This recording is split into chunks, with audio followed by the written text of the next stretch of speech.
జై శ్రీకృష్ణ. మార్గశిర మాస విశిష్టత. శ్రీ మహావిష్ణువుకు ఇష్టమైన మాసం. మాసానాం మార్గశీర్షోహం. హేమంత ఋతువులో వచ్చే మొదటి నెల. దీనినే జ్యోతిష్యాన్ని అనుసరించి సౌరమాన ప్రకారం ధనుర్మాసమని, చాంద్రమానం ప్రకారం మార్గశిర మాసమని అంటారు. చాంద్రమాన సాంప్రదాయాన్ని అనుసరించి చంద్రుడు మృగశిర నక్షత్రంలో ఉండే నెల మార్గశీర్షం. చంద్రుడు మనఃకారకుడు. ఆ చంద్రుడు అనుకూలంగా లేకపోతే మంచి ఆలోచనలు మనకి కలగవు. మానసిక స్థితి సరైన మార్గంలో ఉండదు. అందుకని చంద్రుడు అనుకూలించే కాలంలో మన దైవ పూజలని ప్రారంభిస్తే వాటి మీద శ్రద్ధ బాగా పెరిగి తద్వారా మనోధైర్యం వృద్ధి చెందుతుంది. జ్యోతిష్య శాస్త్రం ప్రకారం చంద్రునికి ఉచ్చస్థానం వృషభ రాశి. మృగశిర నక్షత్రం వృషభ రాశికి చెందినది కావున చంద్రుని సంపూర్ణ అనుగ్రహం ఉండి దైవ కార్యాలు చేసే కొద్దీ చేయాలనిపించే మంచి ఆలోచనలు కలుగుతాయి. ఈ మాసంలో ఇది ప్రకృతి కాంతకు సీమంతం, తుషార బిందువుల హేమంతం. మార్గశీర్ష మాసము ఒక విలక్షణమైన మాసము. మార్గశీర్షము అంటేనే మార్గములందు శ్రేష్టమైనది, ఉపయోగకరమైనదని అర్థం. ఇది ఏ మార్గము అంటే భగవంతుని పొంది భక్తి మార్గము. శీర్షప్రాయమైన ఈ మార్గము మిగిలిన మార్గము అన్నిటికన్నా ప్రధానమైనది. ప్రాముఖ్యతతో పాటు పవిత్రత కూడా ఏర్పడిచే ఇది శ్రేష్టమైనది. శ్రీ మహావిష్ణువుకు ప్రీతికరమైన మాసం మార్గశిరం. బృహత్సామ తదాసాంనాం గాయత్రీ ఛందసామః మాసానాం మార్గశీర్షోః ఋతూనాం కుసుమమాకరం అనే శ్లోకంలో మార్గశీర్షాన్ని నేనే, 6 ఋతువులలో పుష్ప సౌరభం నేనే, సామవేదానికి చెందిన గానాలలో బృహత్సామాన్ని నేనే, ఛందస్సులో గాయత్రి ఛందాన్ని, శోభ అధికంగా ఉండే వసంతకాలాన్ని నేనే అని భగవద్గీతలోని విభూతి యోగంలో సాక్షాత్తు శ్రీకృష్ణ పరమాత్ముడే పేర్కొన్నాడు. శ్రీకృష్ణుడు మార్గశిరం అంటే నేనేనని చెప్పుకున్న మాసం ఇది. మాసాల్లో తాను మార్గశిర మాసాన్ని అంటాడు కృష్ణ పరమాత్మ. ఈ మాసంలో చేసే ఏ పూజైనా, హోమమైనా, ఎటువంటి దైవ కార్యమైనా, ఏ కార్యం చేసినా దానిని స్వయంగా తానే స్వీకరిస్తానని తెలియజేశాడు. భగవద్గీతలోని విభూతి యోగంలో ఈ కాలంలో పొలాల నుంచి ధాన్యం ఇళ్లకు చేరి ప్రజలు సంతోషంగా ఉంటారని ఉత్తమ మాసంగా పరిగణిస్తారు. కృష్ణుడు విశ్వాంశ సంభూతుడు. విష్ణువు సూర్యనారాయణుడై ధనస్సు రాశి నుంచి మకర రాశికి ప్రయాణించే సమయం ఇది. సౌరమానం ప్రకారం ఈ నెలలో ధనుర్మాసం ప్రారంభమవుతుంది. ధనుర్మాస విశిష్టత బ్రహ్మాండ పురాణం, భాగవతం, వైష్ణవం మొదలైన గ్రంథాలలో వివరిస్తున్నారు. సూర్య భగవానుడు 12 నెలకి ఒక మాసం చొప్పున మారుతూ ఉండేదాన్ని సంక్రమణము అంటారు. మనకు సంవత్సరానికి 12 సంక్రమణలు వస్తాయి.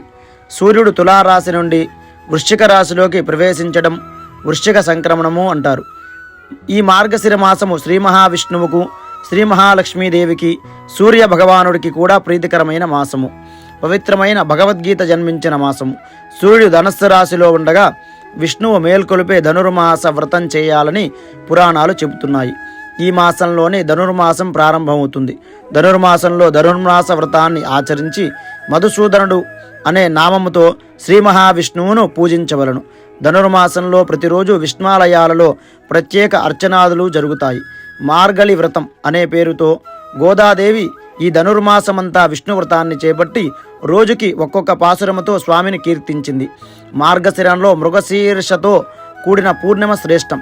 ఈ మాసంలో లవణం ఉప్పు దానం చేయడం వల్ల, ఈ మార్గశిర మాస విధులను పాటించడం వల్ల అనంతమైన పుణ్యఫలాలు ప్రాప్తిస్తాయి. ఈ మాసమంతా శ్రీ మహావిష్ణువును తులసి దళములతో పూజించడం పుణ్యప్రదం. ద్వాదశి నాడు పంచామృతములతో అభిషేకం చేయవలను. శ్రీ విష్ణువుతో పాటు సూర్యుణ్ణి కూడా పూజించితే శుభఫలాలు పొందాలని, ఏ పని చేస్తున్నా ఈ మాసంలో ఓం దామోదరాయ నమః, ఓం నమో నారాయణాయ నమః అనే మంత్రాన్ని పఠించాలని శాస్త్రవచనం. ప్రతిరోజు బ్రాహ్మీ ముహూర్తంలో తులసి వృక్ష సన్నిధిలో మృత్తికతో తులసి ఆకులతో తీసుకొని ఓం నమో నారాయణాయ అనే మంత్రాన్ని పఠిస్తూ శరీరానికి పూసుకొని స్నానమాచరించాలి.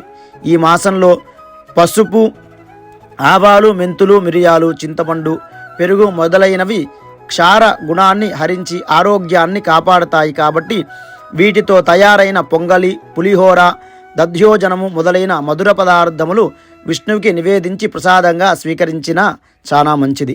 మార్గశిర మాసంలోని గురువారాల్లో శ్రీ మహాలక్ష్మిని పూజిస్తూ మార్గశిర లక్ష్మీవార వ్రతం చేయడం, ద్వాదశి అభిషేకం చేయడం వల్ల ఆయురారోగ్యాలు వృద్ధి చెందుతాయి.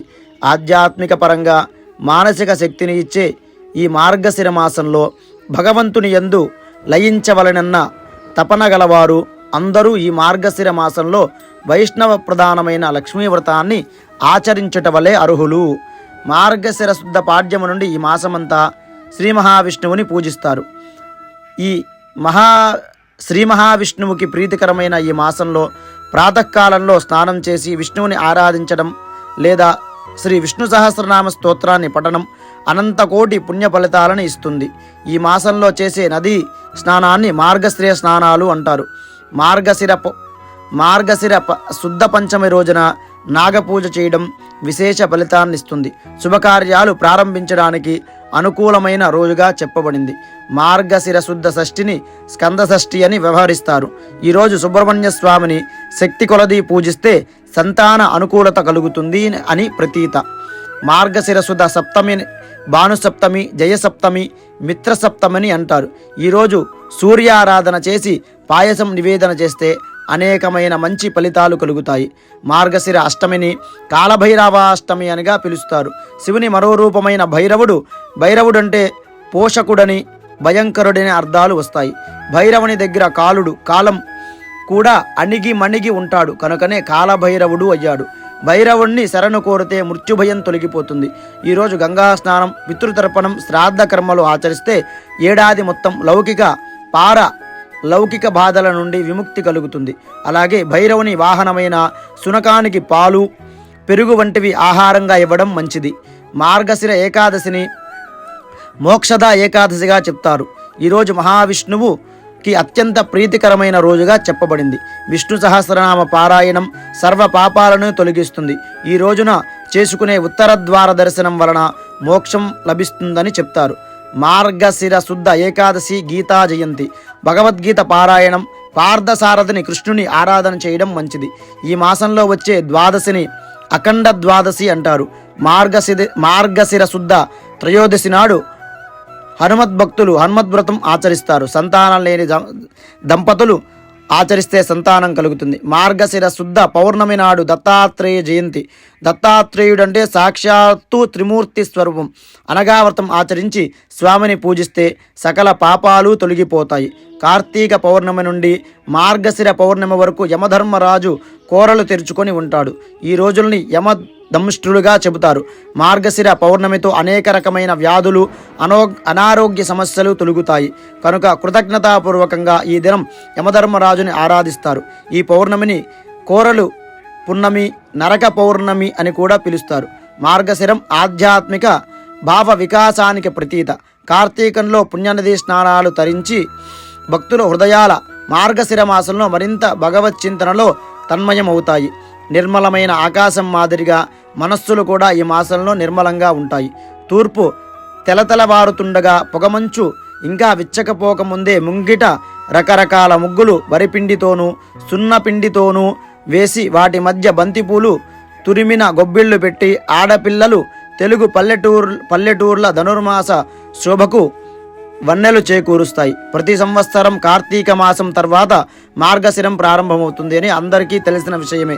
సాక్షాత్తు కృష్ణ పరమాత్మే భగవద్గీతలో మాసానాం మార్గశీర్షోహం అని చెప్పాడు. అంటే హిందువులకు ఈ మాసం ఎంత పవిత్రమైనదో బాగా తెలుస్తుంది. మోక్ష గ్రంథమైన భగవద్గీత అవతరించినది కూడా ఈ మాసంలోనే అని చెప్తూ ఉంటారు. హిందువులు నెల రోజుల పాటు తిరుప్పావై చదువుతూ పరమ భక్తితో చేసుకునే ధనుర్మాస వ్రతం కూడా ఈ మాసంలోనే మొదలవుతుంది. ఈ మాసంలో విష్ణు ప్రీతిగా చేసే ఏ చిన్న కార్యమైనా మంచి ఫలితాన్ని ఇస్తుంది. శ్రీ మహావిష్ణువుకి అత్యంత ఇష్టమైనటువంటి మాసం మార్గశిర మాసంలో విష్ణు ఆరాధన ఎంతో విశేషమైన ఫలితాలు చేకూరుస్తాయి. జై శ్రీకృష్ణ. అలాగే మా ఛానల్లో వీడియోస్ కనుక మీకు నచ్చినట్లయితే మా ఛానల్ని లైక్ చేయండి. మరింత ఆధ్యాత్మిక సమాచారం కోసం మా ఛానల్ని సబ్స్క్రైబ్ చేసుకోండి.